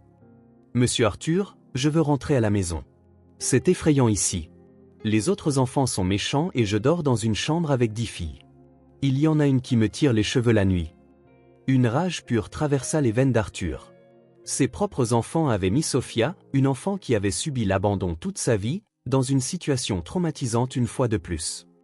Sophia, je vais te sortir d'ici. Je te le promets. Le temps est écoulé, dit froidement la travailleuse sociale. Monsieur Arthur, cria Sophia alors qu'il était forcé de reculer. Ne m'abandonnez pas, s'il vous plaît. Le son de sa voix désespérée résonna dans les couloirs alors qu'Arthur était escorté dehors. Dans le parking, il s'appuya contre sa voiture et vomit, la pression émotionnelle submergeant finalement ses défenses. Cette nuit-là, seul dans son manoir vide, Arthur s'assit dans la chambre de Sophia, entouré de ses jouets et de ses dessins. Il ramassa le dessin où elle avait écrit « Ma famille » et sentit quelque chose se durcir en lui. Ses enfants avaient déclaré la guerre. Maintenant, ils allaient voir de quoi un homme désespéré était capable lorsqu'il se battait pour quelqu'un qu'il aimait vraiment. Arthur prit le téléphone et appela l'enquêteur le plus cher et le plus impitoyable qu'il connaissait. Si Edward, Marina et Robert voulaient jouer sale, il allait leur montrer ce que signifiait affronter quelqu'un qui n'avait plus rien à perdre. La vraie bataille ne faisait que commencer. Arthur engagea Helena Vance, une enquêtrice judiciaire réputée pour sa ténacité et ses méthodes implacables. En seulement 48 heures, elle avait découvert ce qu'Arthur soupçonnait, un réseau élaboré de corruption et de manipulation orchestré par ses propres enfants. Arthur, dit Helena en étalant des documents sur la table de son bureau, tes enfants n'ont pas seulement soudoyé des travailleurs sociaux. Ils ont acheté de faux rapports médicaux, payé pour des témoignages de voisins inexistants, et même infiltré des personnes dans le foyer pour traumatiser Sophia. Arthur se sentit nauséeux. Traumatisé ? Que veux-tu dire ? Ils ont engagé l'une des filles les plus agressives du foyer pour intimider Sophia. Ils voulaient qu'elle développe une peur des lieux institutionnels afin qu'elle préfère volontairement aller dans une famille d'accueil. Quelle famille d'accueil ? Helena sourit froidement. Une famille fantôme. Faux documents, références fabriquées. Le plan était de faire disparaître Sophia dans le système, où elle ne pourrait jamais être retrouvée. Arthur serra les poings. Mes propres enfants ont prévu d'effacer une enfant de l'existence. Il y a plus. J'ai découvert qu'ils interceptent des dons à des œuvres de charité depuis des années. L'argent était acheminé vers des comptes écrans qu'ils contrôlent. Nous avons des preuves de fraude fiscale, de détournement de fonds, et maintenant de complot contre un mineur. Arthur regarda par la fenêtre le parc où il avait rencontré Sophia. Helena, je veux que tu les détruises. Légalement, mais complètement. J'y suis déjà. Mais Arthur, il y a autre chose que tu dois savoir. Helena hésita, clairement mal à l'aise. Tes enfants ont engagé des gens dangereux. J'ai découvert qu'ils avaient payé pour que Sophia ait des accidents au foyer. Rien de fatal, mais assez pour justifier une institutionnalisation psychiatrique pour traumatisme. Arthur sentit le monde tourner. Il voulait faire interner Sophia dans une clinique privée où elle serait détenue indéfiniment sous de lourds médicaments. Officiellement pour traumatisme grave et trouble de l'attachement. En pratique, cela aurait été une prison. La révélation finale brisa quelque chose de fondamental en Arthur. Il avait élevé 3 monstres, capables de torturer une enfant innocente pour protéger un héritage dont il n'avait même pas besoin. Que pouvons-nous faire ? Nous avons suffisamment de preuves pour des poursuites pénales. Mais Arthur, nous devons agir vite. Sophia doit être transférée à la famille d'accueil demain. Arthur bondit sur ses pieds. Demain ? Ils ont avancé le calendrier. Ils ont probablement réalisé que nous enquêtions. Arthur appela immédiatement son avocat, Alan Ramsey. Alan, j'ai besoin d'une injonction d'urgence. Maintenant. Arthur, il est 21 h. Ça m'est égal. Sophia disparaîtra demain si nous n'agissons pas. 3 heures plus tard, Arthur se trouvait au tribunal avec une ordonnance judiciaire d'urgence. Le juge, d'abord sceptique, fut visiblement choqué en examinant les preuves présentées par Helena. Monsieur Ashworth, ce sont des allégations extrêmement graves contre vos propres enfants. Votre honneur, j'ai des preuves documentées pour chaque affirmation. Le juge examina les photographies, les relevés bancaires, les enregistrements audio et les rapports judiciaires. Son expression s'assombrit à chaque page. C'est l'un des complots les plus élaborés et cruels impliquant un mineur que j'ai jamais vu. Injonction accordée. L'enfant doit être immédiatement rendu à la garde du requérant, et les accusés doivent être placés en détention pour enquête. Le lendemain matin, Arthur arriva au foyer, accompagné de Marshall et d'Helena. Le regard de panique sur le visage de la directrice confirma que leur plan avait été découvert. « Où est Sophia Peterson ?» demanda froidement Helena. « Elle a déjà été transférée. » « Transférée où ?» Silence tendu. Helena lui montra l'ordonnance du tribunal. « Madame, vous faites obstruction à la justice. Où est l'enfant ?» 20 minutes plus tard, Arthur était dans une camionnette se dirigeant vers une adresse en banlieue. Son cœur battait à tout rompre. Et s'ils étaient trop tard ? La famille d'accueil était en réalité une maison de détention illégale gérée par un couple payé pour garder des enfants gênants cachés du système. Lorsque les marshals firent une descente dans la propriété, ils trouvèrent Sophia enfermée dans une petite pièce sombre, visiblement droguée au sédatif. Sophia. Arthur se précipita vers elle, la prenant dans ses bras. La fillette était semi-consciente, les yeux vitreux et les mouvements lents. « Monsieur Arthur, murmura-t-elle, je croyais que vous m'aviez oublié. » « Jamais, ma chérie. Jamais. » Il la sortit de cette maison des horreurs, des larmes coulant librement sur son visage. Sophia avait perdu du poids, avait des bleus sur les bras et était clairement traumatisée. À l'hôpital, pendant que Sophia recevait des soins médicaux pour inverser les effets des sédatifs, Arthur reçut un appel d'Elena. « Arthur, nous avons arrêté Édouard et Marina. Robert a fui, mais nous avons émis un mandat d'arrêt contre lui. Nous avons trouvé des preuves qu'il prévoyait de faire disparaître Sophia de façon permanente après un internement psychiatrique forcé. » Arthur regarda par la fenêtre de la chambre d'hôpital, observant Sophia dormir paisiblement pour la première fois depuis une semaine. « Elena, je veux que tu les poursuives pour tentative d'enlèvement, fraude, corruption et tout ce que tu pourras prouver. J'y suis. Il y a des journalistes qui veulent te parler. Cette histoire fait scandale. Je me fiche du scandale. Je veux juste que Sophia soit en sécurité. » Quand Sophia se réveilla enfin, libérée des sédatifs, elle regarda Arthur avec des yeux qui semblaient plus vieux que ses 6 ans. « Monsieur Arthur, pourquoi vos enfants me détestaient-ils autant ?» Arthur s'assit à côté de son lit, choisissant ses mots avec soin. « Ils ne te détestaient pas, Sophia. Ils avaient peur de l'amour que nous partageons, toi et moi. » « Peur de l'amour ? » Oui. Parce que le véritable amour ne peut être ni acheté ni vendu, et cela terrifiait des gens qui ne connaissaient que les relations basées sur l'argent. Sophia prit la main d'Arthur. « Monsieur Arthur, je ne vous quitterai jamais, même si de méchantes personnes reviennent. » Arthur embrassa le front de la fillette, faisant une promesse silencieuse qu'il ne laisserait plus jamais personne faire de mal à Sophia, pas même ses propres enfants. La guerre était terminée, mais les cicatrices mettraient du temps à guérir. Le scandale domina les gros titres pendant des semaines, des héritiers millionnaires conspirent contre une fillette orpheline, la guerre familiale qui a choqué la nation, l'amour véritable contre la cupidité, l'affaire Ashworth. Arthur, qui avait toujours fui la publicité, se retrouva au centre d'une tempête médiatique. 2 mois après le sauvetage de Sophia, le procès d'Édouard et de Marina commença. Robert était toujours en fuite, aurait été aperçu dans des pays sans traité d'extradition. La salle d'audience était comble. Journalistes, curieux et militants pour les droits de l'enfant suivaient chaque instant des débats. Arthur arriva au palais de justice en tenant la main de Sophia, qui avait insisté pour témoigner malgré son jeune âge.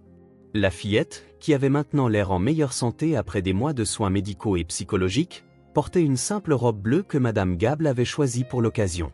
« Monsieur Arthur, » murmura Sophia alors qu'il montait les marches du palais de justice, « j'ai peur de les revoir. » Arthur s'agenouilla à sa hauteur.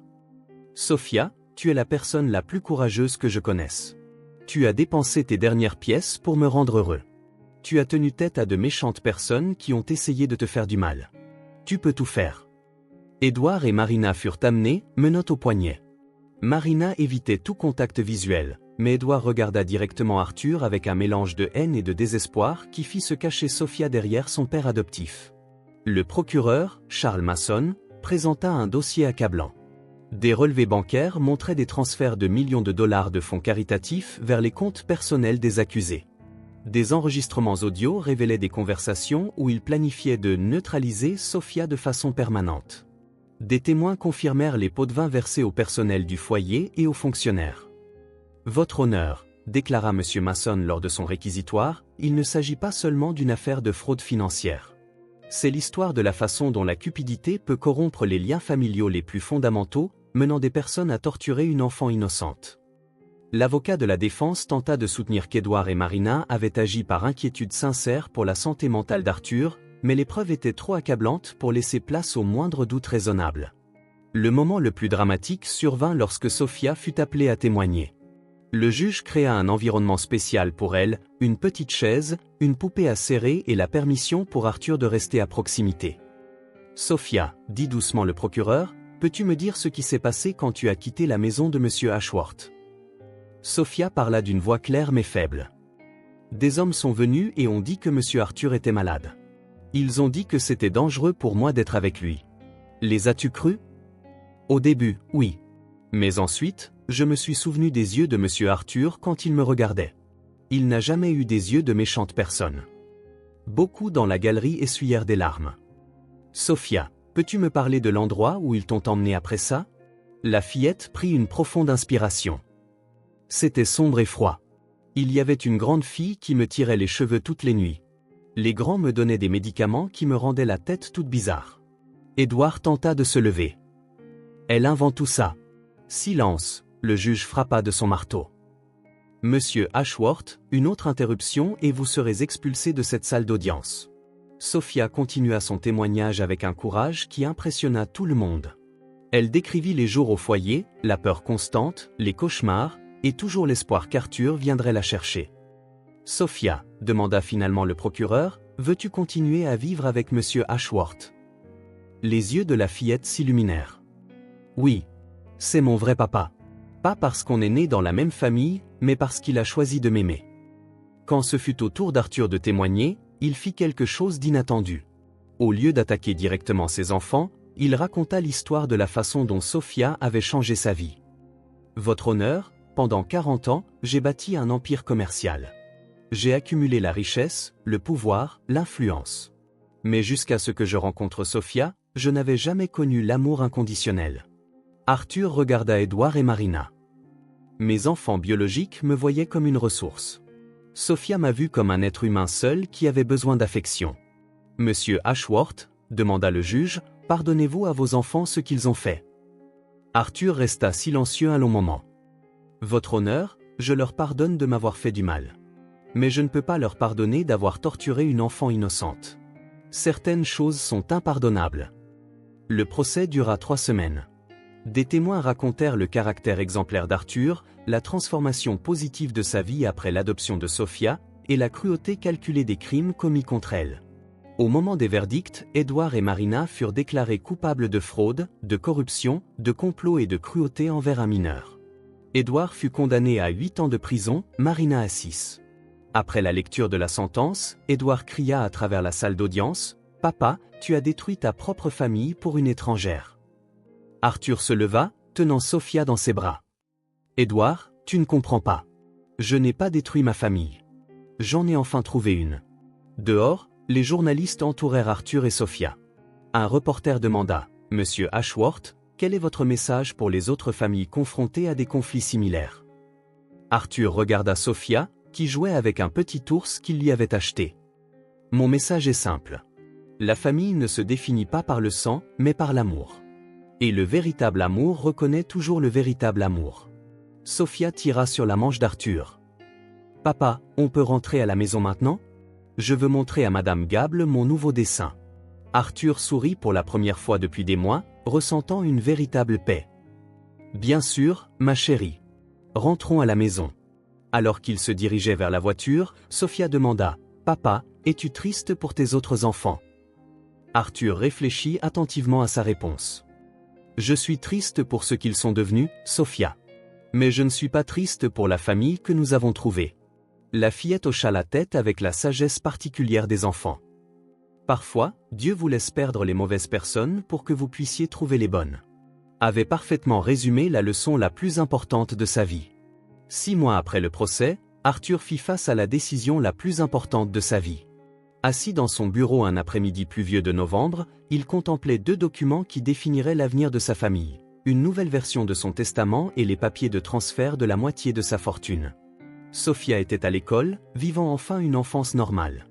Elle s'était merveilleusement adaptée à ses cours, s'était fait des amis et avait commencé des leçons de piano, découvrant qu'elle avait un talent naturel pour la musique. Mais Arthur savait que l'ombre d'Édouard, Marina et Robert planait toujours sur leur vie. Robert avait finalement été capturé en Argentine et extradé. Son procès devait commencer dans 2 semaines, et Arthur savait que ce serait un autre cirque médiatique. Plus important encore, des rumeurs circulaient selon lesquelles les 3 enfants prévoyaient un appel conjoint, affirmant que les preuves contre eux avaient été fabriquées. « Ils n'abandonneront jamais », murmura Arthur pour lui-même. Alan Ramsey entra dans le bureau, portant un épais dossier. « Arthur, nous avons examiné tous les documents. Si tu signes aujourd'hui, la moitié de ta fortune, environ 200 millions de dollars, sera transférée dans un fonds en fiducie au nom de Sophia. Et mes enfants biologiques? Ils recevront un montant symbolique. 50 000 dollars chacun. Avec une clause spécifique. S'ils tentent de contester le testament ou de nuire à Sophia de quelque manière que ce soit, ils perdent même ce montant. Arthur se dirigea vers la fenêtre, regardant les enfants jouer dans le parc où il avait rencontré Sophia. Alan, penses-tu que je suis injuste? L'avocat hésita. En tant que ton conseiller juridique, je dois dire que c'est une décision drastique. En tant que ton ami depuis 20 ans, je dois dire que tes enfants ont creusé leur propre tombe. Juste à ce moment-là, Sophia rentra de l'école, faisant irruption dans le bureau comme un ouragan d'énergie. Ses cheveux étaient en désordre, elle avait de la peinture sur les doigts de son cours d'art plastique, et elle portait un sac à dos rose qu'Arthur lui avait acheté spécialement. « Papa, regarde ce que j'ai appris aujourd'hui. » Elle s'assit au piano dans le coin du bureau et joua une mélodie simple mais touchante. Arthur sentit les larmes lui monter aux yeux, non pas de tristesse, mais d'une joie pure qu'il n'avait jamais connue. « C'était magnifique, ma chérie. Tu deviens une excellente pianiste. » Sophia courut vers lui, sautant sur ses genoux avec la familiarité d'une vraie fille. « Papa, ma professeure a dit que si je continue à m'entraîner, je pourrai jouer au récital de Noël de l'école. » « Bien sûr que tu le pourras. Papa sera au premier rang pour t'encourager. » Monsieur Ramsay observa l'interaction avec un sourire. « Arthur, puis-je te poser une question personnelle? » « Bien sûr. » « Regrettes-tu quoi que ce soit de tout cela? » Arthur regarda Sophia, qui dessinait maintenant sur une feuille de papier, complètement absorbée. « Je regrette de ne pas avoir été un meilleur père pour Edward, Marina et Robert. Je regrette d'avoir compensé mon absence émotionnelle par de l'argent. Mais je ne regrette pas d'avoir choisi Sophia. Même en sachant que tu pourrais perdre la relation avec tes enfants biologiques pour toujours. » Arthur prit une profonde inspiration. « Alan, j'avais déjà perdu ces relations il y a des années. Je faisais juste semblant qu'elles existaient encore. » Sophia leva les yeux de son dessin. « Papa, de quoi parlez-vous? » Arthur s'agenouilla à côté d'elle. « Sophia, tu te souviens quand nous avons parlé des héritages? » « Oui. Tu as dit qu'un héritage, c'est ce qu'on laisse aux gens qu'on aime quand on n'est plus là. » « Exactement. Aujourd'hui, papa doit prendre une décision importante concernant notre héritage. » Sophia fronça les sourcils avec le sérieux particulier des enfants. « C'est à propos de tes autres enfants? » Arthur hocha la tête. « En partie, oui. Papa, je peux te dire quelque chose que j'ai appris à l'école. » « Bien sûr, ma chérie. Ma maîtresse a dit que quand on plante une graine, elle ne pousse que si la terre est bonne. Si la terre est mauvaise, même les meilleures graines ne poussent pas. » Arthur regarda profondément dans les yeux de la fillette. « Et qu'est-ce que tu en penses? » « Je pense que tu as planté des graines d'amour dans tes autres enfants, mais la terre de leur cœur n'était pas bonne. Ce n'est pas la faute des graines. » La sagesse simple de l'enfant frappa Arthur comme un éclair de lucidité. Il avait passé des années à se blâmer pour ce que ses enfants biologiques étaient devenus, mais Sophia avait raison. Il avait planté de l'amour, mais avait trouvé une terre stérile. « Sophia, si papa décide de te laisser la majeure partie de notre héritage, promets-tu d'utiliser cet argent pour aider d'autres personnes? » Les yeux de la fillette s'illuminèrent. « Je pourrais aider d'autres enfants comme moi? Des enfants qui n'ont pas de famille? » « Oui, ma chérie. Tu pourras aider beaucoup d'enfants. » Sophia réfléchit un instant. « Alors oui, papa. Je promets. Mais tu vas rester avec moi encore très, très longtemps, n'est-ce pas? Je ne veux pas parler d'héritage parce que tu vas partir. » Arthur la serra fort dans ses bras. « Je vais rester avec toi aussi longtemps que je le pourrai, ma chérie. Cette décision, c'est juste pour être sûr que tu auras toujours tout ce dont tu as besoin. » 2 heures plus tard, Arthur signa les documents. Alan Ramsay fut témoin de la signature, rendant officiel le transfert de 200 millions de dollars au fonds en fiducie de Sophia Peterson Ashworth. « C'est fait, » dit l'avocat. Sophia est maintenant officiellement l'une des personnes les plus riches du pays. Arthur regarda la fillette, qui coloriait paisiblement, complètement inconsciente de l'ampleur de ce qui venait de se passer. « Alan, penses-tu que j'ai bien fait? » « Arthur, tu as donné une fortune à une enfant qui a dépensé ses dernières pièces pour te rendre heureux.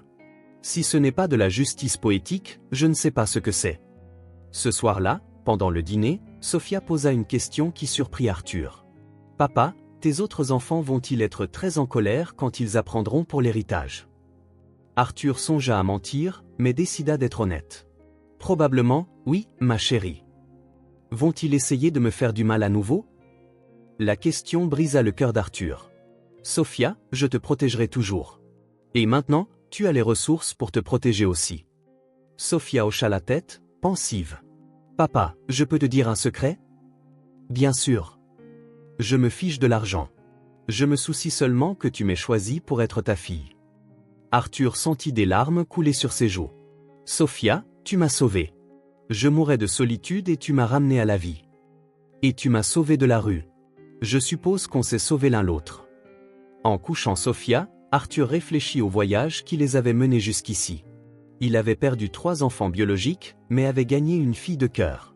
Il avait distribué sa fortune, mais ne s'était jamais senti aussi riche. Bonne nuit, ma princesse, murmura-t-il en embrassant le front de Sophia. Bonne nuit, papa. Merci de m'avoir choisi. Arthur sourit, sachant qu'il avait pris la décision la plus importante et la plus juste de sa vie. La nouvelle du transfert de fortune fuita dans la presse un lundi froid de décembre. Les titres étaient sensationnels, un millionnaire lègue sa fortune à une fillette des rues, la vengeance ultime d'Arthur Ashworth, des héritiers biologiques déshérités pour une enfant adoptée. Arthur était préparé à la tempête médiatique, mais il ne s'attendait pas à la rapidité avec laquelle ses enfants réagiraient. Le mardi suivant, Edward et Marina, qui avaient obtenu une libération conditionnelle en attendant leurs appels, se présentèrent à sa porte. Madame Gable ouvrit avec une expression effrayée. « Monsieur Ashworth, ils insistent pour vous parler. » Arthur descendit les escaliers calmement, trouvant Edward et Marina dans le salon principal. Tous deux avaient l'air visiblement usés.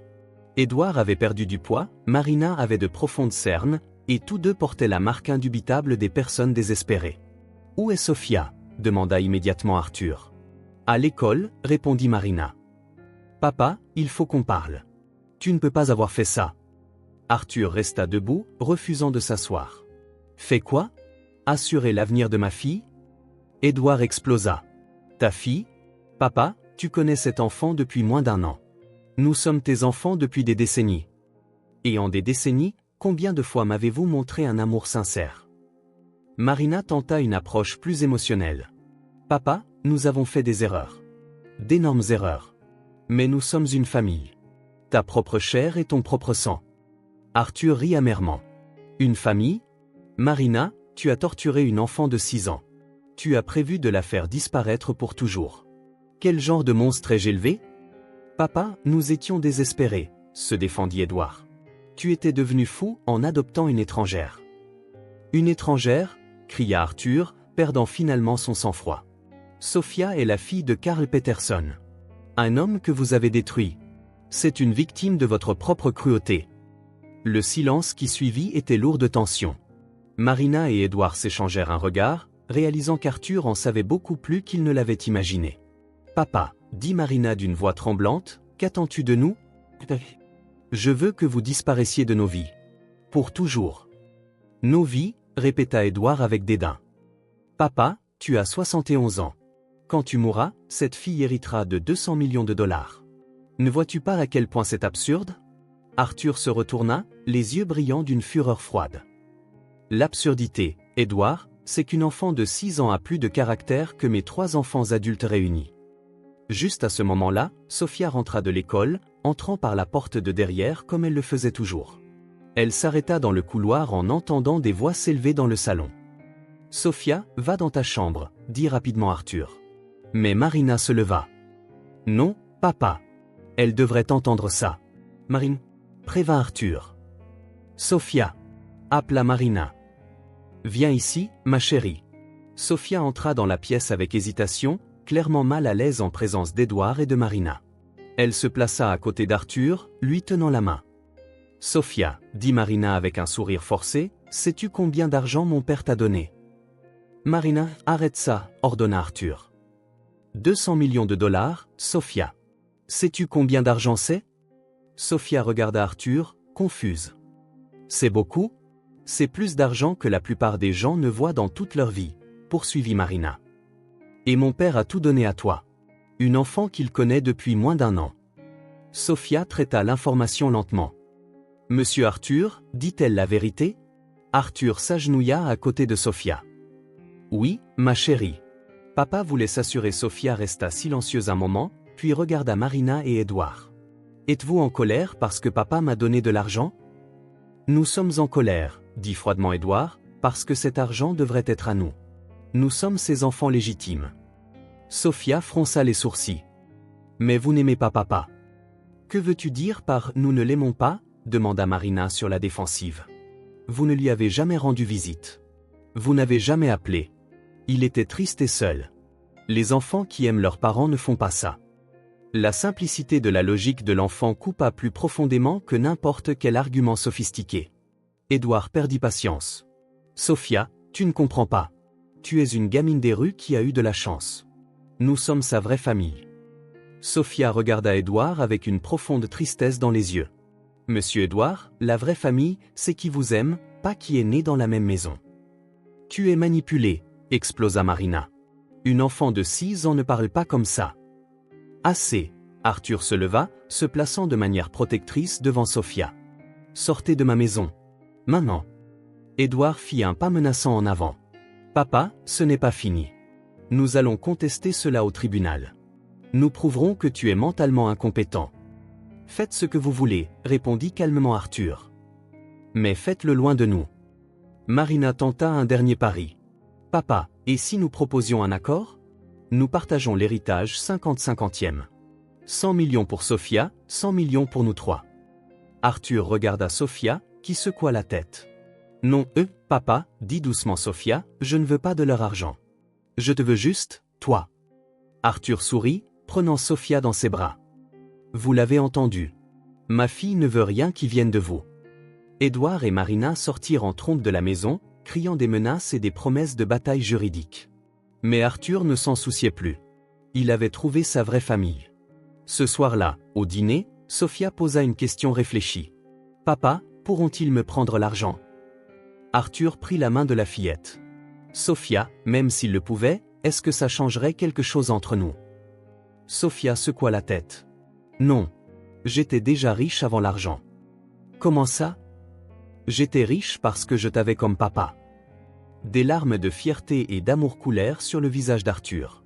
Il avait élevé 3 enfants biologiques qui étaient devenus des monstres mus par la cupidité, mais il avait trouvé une fille de cœur qui comprenait que la vraie richesse ne se mesurait pas en argent. Sophia, dit-il, tu es la fille la plus sage qu'un père puisse souhaiter. Et tu es le meilleur papa du monde. Le seul papa que je veux. Dehors, la pluie battait contre les fenêtres, mais à l'intérieur de la maison, Arthur et Sophia construisaient des souvenirs qui dureraient éternellement. Des souvenirs basés sur un amour sincère, et non sur un intérêt financier. La vraie famille qu'ils avaient trouvée était incassable. 1 an plus tard, par un matin ensoleillé de mai, Arthur se réveilla au son d'un piano venant d'en bas. Sophia jouait une mélodie qu'elle avait composée elle-même, un air joyeux et plein d'espoir qui remplissait la maison d'une énergie vibrante qu'il n'avait jamais connue auparavant. Il descendit et trouva sa fille au piano, vêtue de son uniforme scolaire, les cheveux en 2 tresses soignées que Madame Gable avait faites avec amour. À 7 ans, Sophia avait grandi et s'était épanouie d'une manière qui émouvait Arthur quotidiennement. « Bonjour, ma princesse », dit-il en embrassant le sommet de sa tête. « Bonjour, papa. Tu as aimé ma nouvelle chanson? Je l'ai écrite en pensant au jour où nous nous sommes rencontrés dans le parc. » Arthur s'assit à côté d'elle sur le banc du piano. « Elle est magnifique, Sophia. Tu deviens aussi une compositrice, en plus d'être pianiste. Ma professeure dit que j'ai un talent spécial. Et elle a aussi dit que les talents sont des cadeaux que nous devrions partager avec le monde. » Arthur sourit, reconnaissant la sagesse croissante de sa fille. Elle a raison. Et en parlant de partager avec le monde, te souviens-tu de ce que nous faisons aujourd'hui? Les yeux de Sophia s'illuminèrent d'excitation. L'ouverture de notre fondation. Le centre de soutien Sophia Peterson. Ce jour-là, Arthur et Sophia devaient inaugurer officiellement l'institution qu'ils avaient planifiée ensemble. Un centre qui offrirait un foyer, une éducation, des soins médicaux et de l'amour aux enfants orphelins et abandonnés. Sophia avait insisté pour qu'une partie de son héritage soit utilisée immédiatement pour aider d'autres enfants dans des situations similaires à celles qu'elle avait vécues. Le centre occupait un terrain de 2 hectares en banlieue, avec des maisons de style familial où de petits groupes d'enfants vivaient avec des soignants dévoués. Il y avait une école, une bibliothèque, des terrains de sport, un studio de musique et des jardins où les enfants pouvaient jouer et rêver d'un avenir meilleur. Papa, dit Sophia au petit déjeuner, penses-tu que certains des enfants auront peur au début? Arthur considéra sérieusement la question. Probablement, ma chérie. Quand quelqu'un a été blessé de nombreuses fois, il est difficile de faire confiance à quelque chose de bon. Comme quand je pensais que tu étais peut-être une mauvaise personne au début? Exactement. Mais sais-tu ce qui a tout changé? Sophia sourit. Le gâteau d'anniversaire? Non, Sophia. Ce qui a tout changé, c'est ton cœur généreux. Tu as choisi de faire confiance à l'amour même quand tu avais toutes les raisons d'avoir peur. Pendant le trajet vers l'inauguration, Arthur réfléchit aux changements dans sa vie. Les derniers recours juridiques d'Edouard, Marina et Robert avaient été définitivement rejetés. Les trois menaient maintenant des vies modestes. Edouard travaillait comme vendeur de voitures, Marina comme réceptionniste, et Robert, après avoir purgé sa peine, avait trouvé un emploi dans un petit cabinet comptable. Ironiquement, la perte de richesse semblait avoir amorcé un processus de maturation. Edouard avait envoyé une lettre d'excuse, non pas pour l'argent, mais pour la souffrance qu'il avait causée à Sophia. Marina suivait une thérapie, essayant de comprendre comment elle était devenue capable de faire du mal à un enfant. Robert gardait ses distances, mais les menaces et les tentatives de manipulation avaient cessé. Arthur n'avait pas répondu aux tentatives de réconciliation. Peut-être qu'un jour il pourrait leur pardonner complètement, mais la cicatrice de ce qu'ils avaient fait à Sophia était trop profonde pour une guérison rapide. La cérémonie d'ouverture fut émouvante. Des centaines de personnes y assistèrent, journalistes, fonctionnaires, familles intéressées par l'adoption, surtout, les 20 enfants qui seraient les premiers résidents du centre. Sophia, vêtue d'une simple robe blanche, coupa le ruban inaugural avec un sérieux qui démentait son jeune âge. Lorsqu'on lui demanda si elle voulait faire un discours, elle s'avança vers le micro. « Je m'appelle Sophia Peterson Ashworth », commença-t-elle d'une voix claire. « Il y a un an, je vivais dans la rue et je n'avais pas de famille. Aujourd'hui, j'ai le meilleur papa du monde et une maison pleine d'amour. » Le public écoutait dans un silence respectueux. Ce centre n'est pas seulement un endroit où vivre. C'est un endroit où les enfants comme moi peuvent découvrir qu'ils méritent d'être aimés, où ils peuvent rêver d'un bel avenir. Sophia regarda Arthur, qui était ému aux larmes au premier rang. Et mon papa m'a appris que la famille, ce n'est pas avec qui on est, mais avec qui on choisit de rester. Ici, nous allons construire beaucoup de nouvelles familles. Les applaudissements furent longs et chaleureux. Arthur monta sur scène et serra Sophia dans ses bras en lui murmurant « Je suis si fier de toi ». Après la cérémonie, Arthur et Sophia se promenèrent dans les jardins du centre avec les premiers enfants résidents. Une fillette de 5 ans nommée Anna s'approcha timidement de Sophia. « Sophia, c'est vrai que tu vivais dans la rue comme moi? » « C'est vrai. Et tu sais ce que j'ai découvert? » « Quoi? » « Que peu importe où nous avons vécu avant. Ce qui compte, c'est où nous choisissons de construire notre maison. » Arthur regarda Sophia parler avec les autres enfants, voyant comment elle endossait naturellement le rôle d'une grande sœur. Il y avait une maturité dans ses gestes, mais aussi une joie sincère qui le rassurait. Elle avait surmonté son traumatisme et gardé son innocence essentielle. En fin d'après-midi, alors qu'ils rentraient chez eux, Sophia demanda « Papa, es-tu heureux ?» Arthur arrêta la voiture devant le parc où ils s'étaient rencontrés. C'était exactement 1 an et 1 jour après cette première rencontre. « Sophia, je vais te dire un secret. Pendant 70 ans, j'ai cru savoir ce qu'était le bonheur. Je pensais que c'était le succès, l'argent, les réalisations. Et ce n'était pas ça? Non. Le bonheur, c'est de rentrer à la maison et de t'entendre jouer du piano. C'est de voir ton sourire quand tu te réveilles le matin. C'est d'être fier de la personne extraordinaire que tu deviens. » Sophia se pencha et embrassa la joue d'Arthur. « Papa, je peux te dire mon secret? » « Bien sûr, ma princesse. Je ne me souviens pas beaucoup de ma vie avant de te rencontrer. C'est comme si ma vraie vie avait commencé le jour où je t'ai chanté « Joyeux anniversaire ». Arthur sentit des larmes de gratitude couler sur son visage. « Sophia, tu m'as sauvé la vie. Et tu m'as sauvé. Nous sommes une équipe de sauvetage. » Ils rirent ensemble, et Arthur sut qu'il avait trouvé ce qu'il avait cherché sans le savoir toute sa vie, l'amour inconditionnel, une vraie famille et un but authentique. Cette nuit-là, en couchant Sophia, elle posa une dernière question. « Papa, penses-tu que nous serons heureux pour toujours ?» Arthur embrassa son front. « Sophia, je ne sais pas ce que l'avenir nous réserve. Mais je sais que nous y ferons face ensemble. Et c'est tout ce qui compte. Bonne nuit, papa. Merci de m'avoir choisi. Bonne nuit, ma princesse. Merci de m'avoir appris ce qu'est le véritable amour. Arthur quitta la chambre et se dirigea vers la fenêtre du couloir, regardant le parc éclairé par les lampadaires. Il y a un an, il était un homme riche mais vide, seul au milieu de l'abondance matérielle. Aujourd'hui, il était une personne entière, entouré de l'amour sincère d'une fille qui était entrée dans sa vie comme un cadeau du destin.